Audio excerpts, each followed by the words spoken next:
Hi, I'm Brett James, principal of Sussex Strategy Group and responsible for our federal practice as well as our communications practice here at the firm. And today is the first of our Election 43 shows focused on the upcoming federal election in October.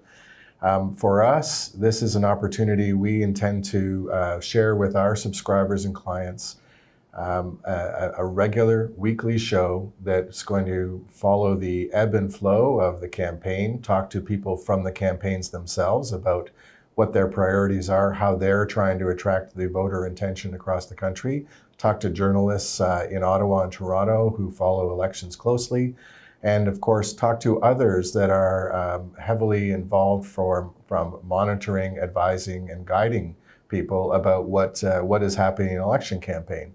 And on that, this morning, my guest is John Wright. John's a veteran pollster, strategist, communicator. He's a principal of Dart Insight and is a collaborator with Dave Trafford of CFRV 1010 on a regular podcast on politics called On the Ledge. They're both good friends of the firm, and we're very happy to have you here this morning, John, to talk about the state of play today. We're 4 months in advance of the election. It really kicks off in earnest after Canada Day, I think, although most people will be checked out and headed for their cottages. But from an election point of view and a party point of view, this is their time to get away from Ottawa and hit the hustings. So we will see an awful lot of election-related activity really beginning in earnest now.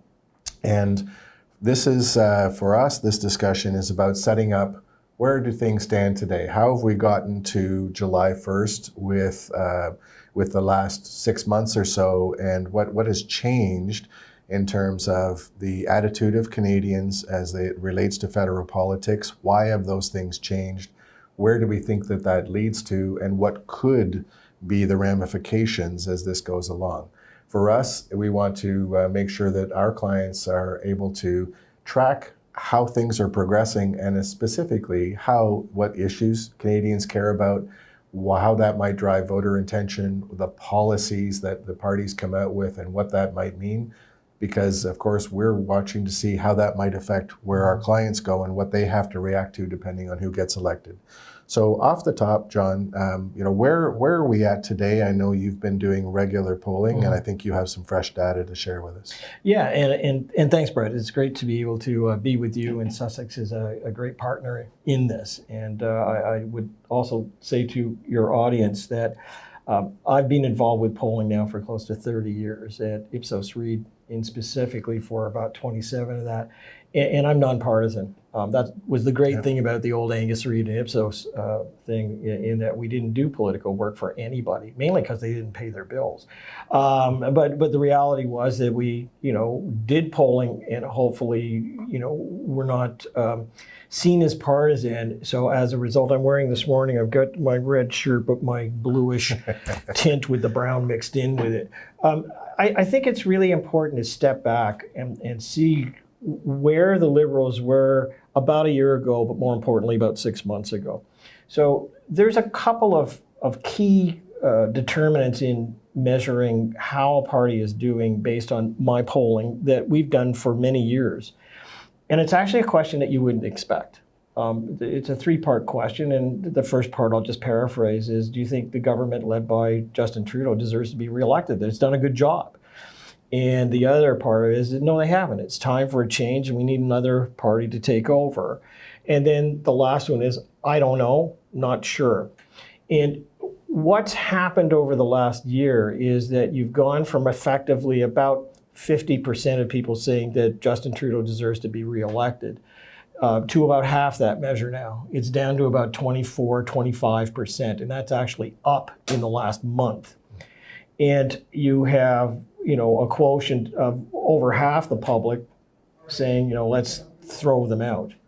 So I always remind people the first thing is vote can be volatile, can move up and down, but there's a core belief process in most voters that says either, they deserve as opposed to somebody else, but it's time for a change. And once that hits the airwaves, it's a difficulty for a politician to kind of shake that. In the Ontario election campaign, we were sitting at 19% of those people who believed that Kathleen Wynne deserved to be reelected about 6 months before the election. But her vote was much higher. It was around 28 to 30. So it ends up you either grow into what could be a deserved to be reelected or you fall right to the bottom. And she fell right to the bottom. So Mr. Trudeau is sitting at only a quarter of the people in this country who believe that he should be reelected.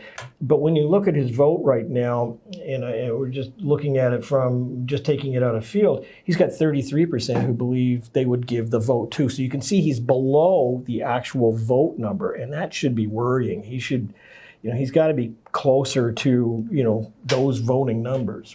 And when you look at those two different sets of numbers, is one asking about the party and one asking about the leader? Well, the way in which I phrase it is to ask about Justin Trudeau and the Liberal Party. There are all kinds of different ways to ask it, but I just go with what's worked over the long term. I think the critical thing, though, is what's the harbinger of where the vote may end up? And that deserve to be reelected versus throw the bums out. Is an incredibly accurate harbinger.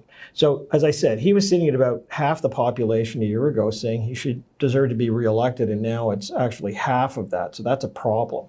You get Andrew Scheer, who in fact is sitting at about 37%, and that's down from the highest levels of 42. But it's not like some of the other people that we're hearing. It's really close. There's no daylight between them. That is not the case based on what I've been seeing every month. And where the turning point for the Liberals really came was with Jody Wilson-Raybould. There was some stuff before that with the India trip and a series of other things. But there's another thing in the data that we should focus on, and that is, it's not just that Alberta, Saskatchewan, and Manitoba literally hate the Liberals for their apparent abandonment on the energy file out west. And one could look in Saskatchewan, Manitoba and say, they've also got troubles with canola and China and things like that. But there's another thing that we'll talk about, I'm sure, even in Ontario for a different reason. That is, there's an echo effect.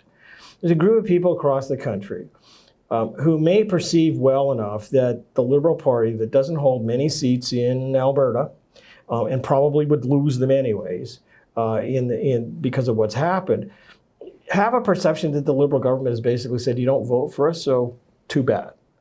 And as a result of that, it has an echo effect on more moderate voters who might join the Liberals, who look at that and say, that's not fair. I mean, you can't just cut out an entire province or two and just leave them to devastation economically without doing something about it. And it could have been, the Liberals could have said, we've got lots of money for infrastructure. We'll make you the alternative energy capital over the next 10 years in North America. We'll wean you out of that. They could have done something, but they abandoned them. So there's this bounce effect to the moderate voters who say, I don't like that kind of style. It's not inclusive. And you get the same bounce, though, for Andrew Scheer and the Liberals against Andrew Scheer in Ontario, where in fact the Liberal vote now is up 12 points in the last month alone. And it's the Ford bounce, where you see Justin Trudeau now for the first time in a number of months leading in Ontario. Not by much, but leading in Ontario. And 12 points is bounced up because of the association with Mr. Ford. So there's a few other things going on below the surface that you have to kind of look at, I think, before just saying this is about vote and about deserve to be reelected. So when it comes to re-election, to me, the key is how it breaks down regionally and, of course, by seats. So when we see media talking about the overall voter intention number and whether it's a horse race or there's 3 or 4% difference in terms of what Canadians say their vote intention is, it really doesn't mean a whole lot until you look at where those numbers are and how it affects locally.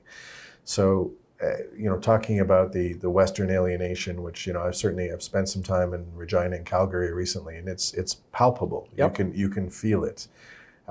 So I think that it's both real however, I don't think that it's going to change an election outcome too much. The ramifications are much longer term, and that's for another discussion, I think. But the effect on seats will change the outcome of the election very little, is my view.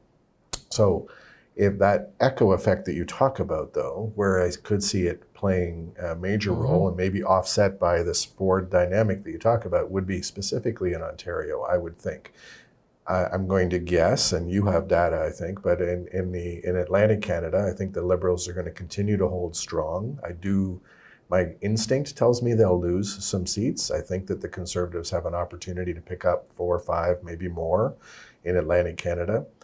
Quebec then is another whole matter where the NDP, who have been strong the last few elections, largely after the breakthrough of Jack Layton, I think have significantly decreased in Quebec, meaning your path to victory for the federal Liberals, who are trailing, I think, to Andrew Scheer right now, is through how much can they pick up in Quebec, mostly from the NDP, and what can they do in southwestern Ontario. And that's where most of this shift is going to happen, maybe a little bit in BC. But Alberta, Saskatchewan, Manitoba, that die is cast, if you ask me, very little movement.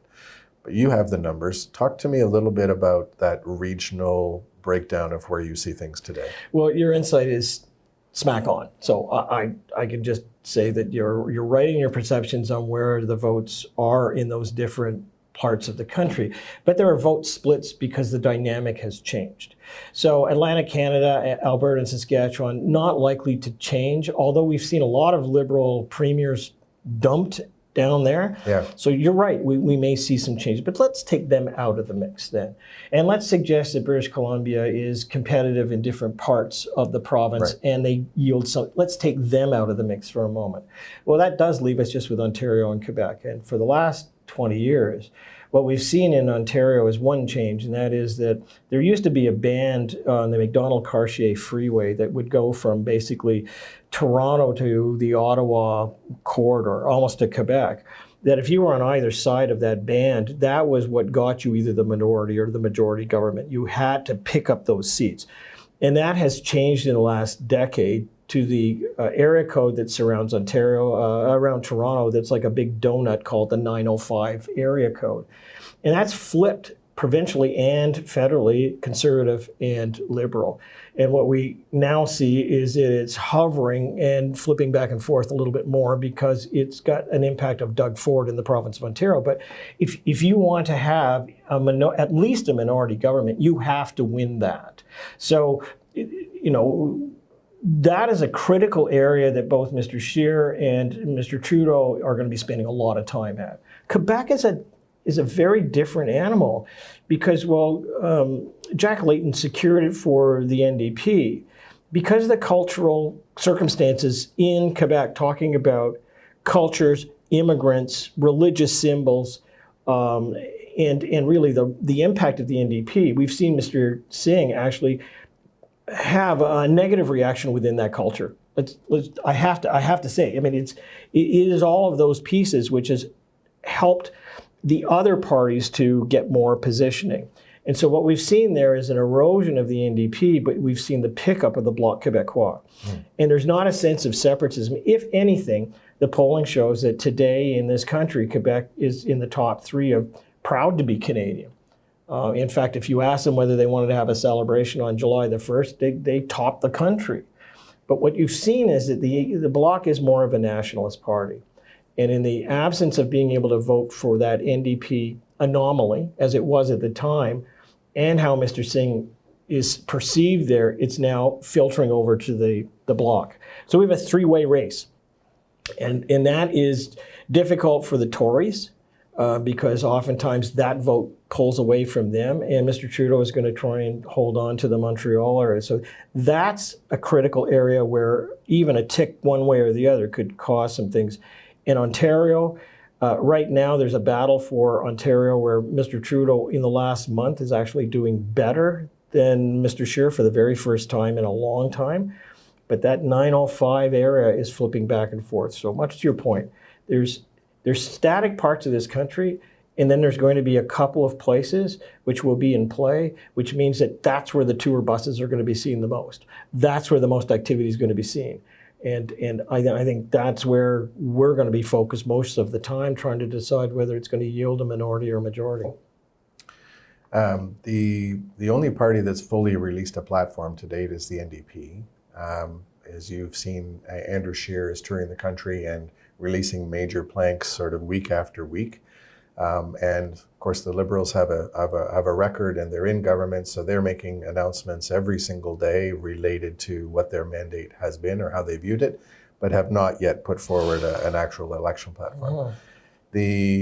We haven't yet talked about the Greens and the CPC. I want to get there in a second. But do you have a sense then, what Trudeau certainly has signaled is that they intend to double down and run heavily on climate and environment as a major, if not the singular major piece of their platform. Do you have a sense of how that plays in these key areas that we've just been talking about? Because I've seen media attention to, I think probably other polling that suggested that Canadians by and large are very supportive of efforts on, they believe in climate change, they believe that we need to be making greater efforts on the environment, until it comes time to how much do I have to pay? I think that's an unfair question, though. I think, your observation's right. We've seen questions about the onus on the personal shoulders of Canadians in terms of how they deal with the environment. So if I say to you, would you pay this or that or anything else? My question back to you is, without even being a pollster, is, well, why do I have to pay this much? Isn't there anybody else? Somebody else can pay. Well, no, not just somebody else, but why can't we share the burden because we are all taking from the economy? And I think, in a way, this is where Rod Phillips in Ontario was getting it right. Almost unscathed in Ontario, in fact, promoted to finance minister out of the environment portfolio.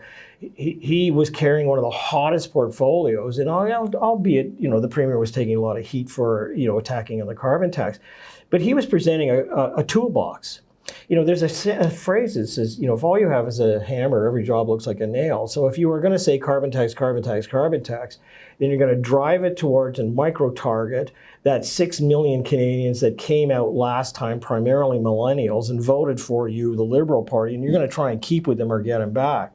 The problem with that strategy, though, is that most people think that it should be a multifaceted approach. So if I said, look, the tax or whatever you want to call it is part of a series of other things, then I'm open to that. So in many ways, the Liberal government has enabled the opposition to go against them, where Andrew Scheer can actually stand up and more blandly, without hitting targets or anything else, saying, I got a toolbox. Right. I'm going to go after emitters and things like that. So that is important. The other side, though, is that where do the NDP stand? And the NDP have the highest level of support in the province of British Columbia, standing now at 27%. And they have some in Atlantic Canada, but their voice has been lost on virtually everything else.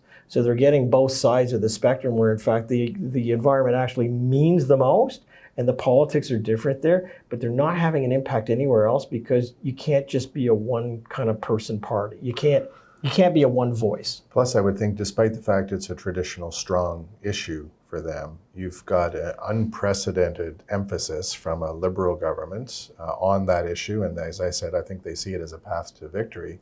And then you've got the presence of the Green Party, which is, I think, getting greater attention, if not opportunity for greater election results than they've ever had. And they've got credibility on environment issues that the NDP doesn't even have, is my perception. Yeah, you're absolutely right. And I want to explain a little bit about how I poll on the Green Party, because my numbers are different. And the reason for that is I was the first pollster with Angus Reid and then Ipsos to put the Green Party on as a prompt. We used to get calls from the Green Party all the time when we come out with national votes saying, why aren't we on it? It's discriminatory. Do we have to get a seat or whatever? So we just started putting them on. And over the course of about 2 federal election campaigns, we noticed something that was happening, and that was that they would go into election night with what was showing on the polling of about 8% support. And in the morning after the vote, they'd end up with 4 or 5. And we found an interesting phenomenon, and that was that if you put the Green Party on as a prompted, so if I say to you, here's your choice, Justin Trudeau and the Liberals, or Andrew Scheer and the Tories, and Jagmeet Singh in the NDP, the accuracy on the outcome of that is pretty predictable. But on the Green Party, it's a bit of a proxy for people who may not vote, or people who want to vote for something, other than the other parties, but they kind of park their vote there. So what I've done is I've actually gone back to it, where I've asked the 3 main party choices, and then I've asked them other. And when you go into other, you tend to get a different distribution rather than to the Green Party. But when you unlock it within that box, so I say to you other, and inside that box, when I weight everything, what I'm getting from the Green Party is about 7% of the total vote of the country. Not 14, not 12, not 10. And I'm getting it from the places you would expect, but I'm not getting this huge, sweep of the country that I think is going to play into the narrative. So I think that Elizabeth May is offering a real choice to a good number of voters who are both with her on the environment issue, but are also against everybody else and want a place to park a legitimate vote. And I think that's going to help. But I don't think it's going to pick up a lot of seats, that some are predicting, getting 20 seats or more than that. We'll see. But I don't think it's that high a measure at the moment. The other factor that I said we would get to is, when Maxime Bernier decided to start his own party, it caused a lot of concerns I shouldn't say a lot, it caused concerns for conservatives in Canada because, how far could he take this? How much could it bleed off vote? It would pretty much solely come from conservative voters in the current spectrum of parties that we have. We've had a series of by-elections with mixed results in terms of whether or not there was really any substantial turnout for the People's Party of Canada, as it's called. My question to you is are they likely to have any great impact? Is it minimized to a handful of ridings where that little bit of swing vote could make the difference in a very tight riding?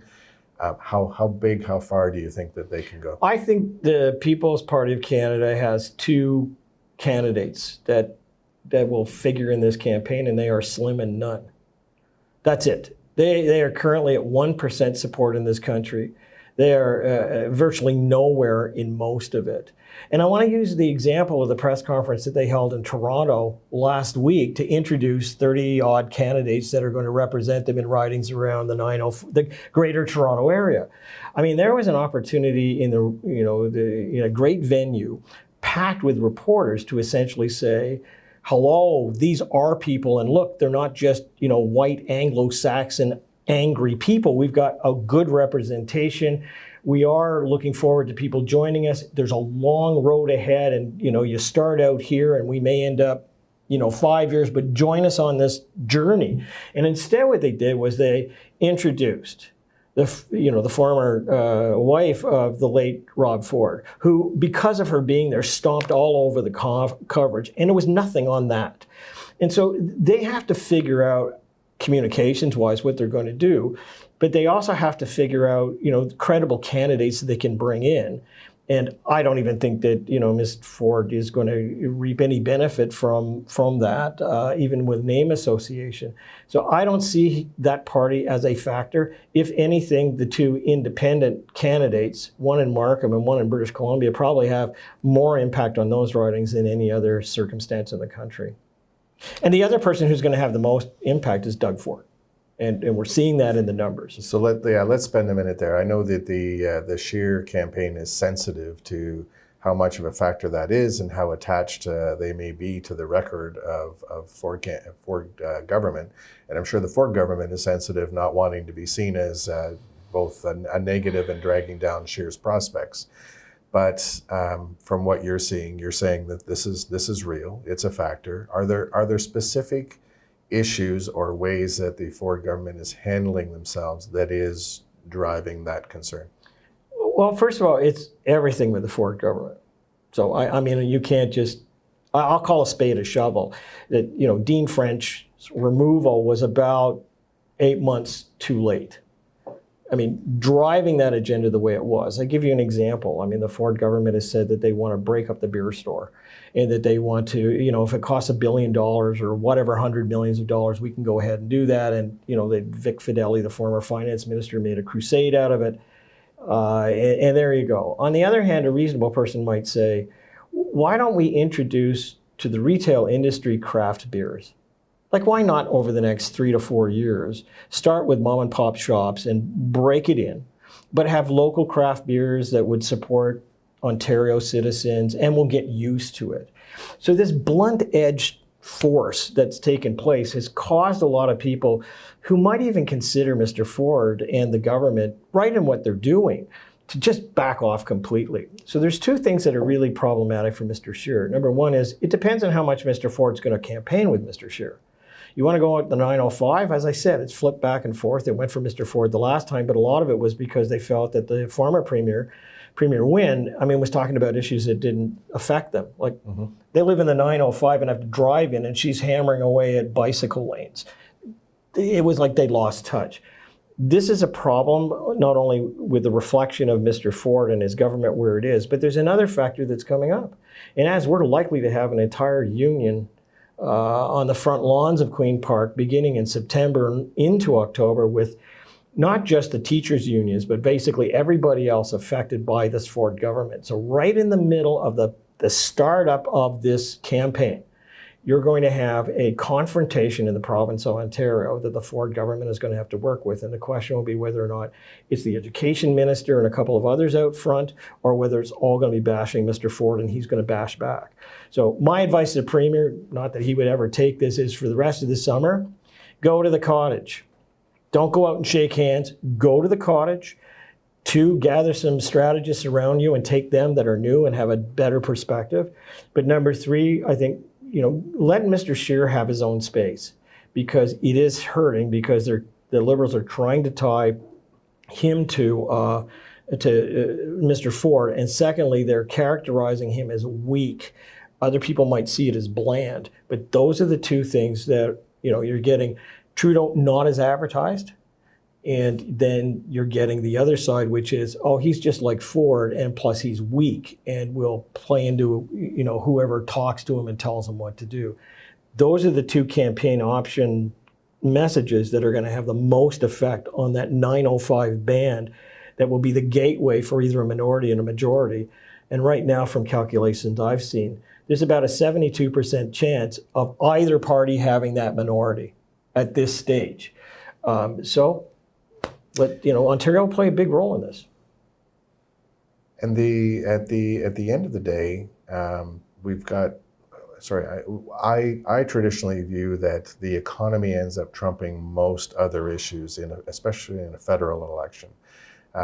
Many of the other things that are top of mind for Canadians are provincial issues. Healthcare is always important. Concerns about education, always important.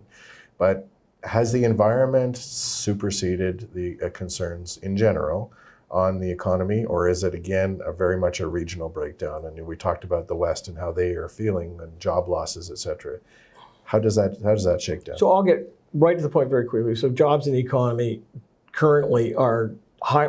They are higher than the environment on what the most important issue is to people that should be doing this.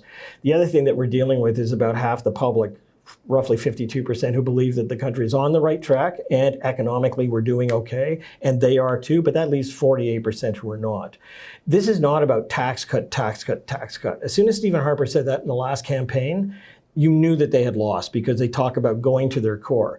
The advice I have for politicians is it doesn't matter about your core. They'll be with you. They're not going anywhere. It depends on the next 12 points. And for the next 12 points, he might want to talk about the middle class, I suppose, but not everybody is the middle class who is going to be, factor in voting. I think Mr. Trudeau has to really look at the economic side of this and creating jobs and, keeping it on track to where they have been with low unemployment, and not be all about the environment, because those millennials who are big on the environment also can't own their own home, have to have jobs that pay well, and want to see a country that is prosperous so that they can take advantage of that. And I think that's got to play into it as well. Okay. Well, fascinating insights, and we'd love to check back in with you through the course of the campaign and allow you the opportunity to tell our viewers about what you're seeing and why. For us, this is the start of a series of election shows. I hope you've enjoyed this and how it sets up where we're headed over the course of the next 4 months. Sussex has launched its new election dashboard, which I think if you're seeing the show, you have access to it.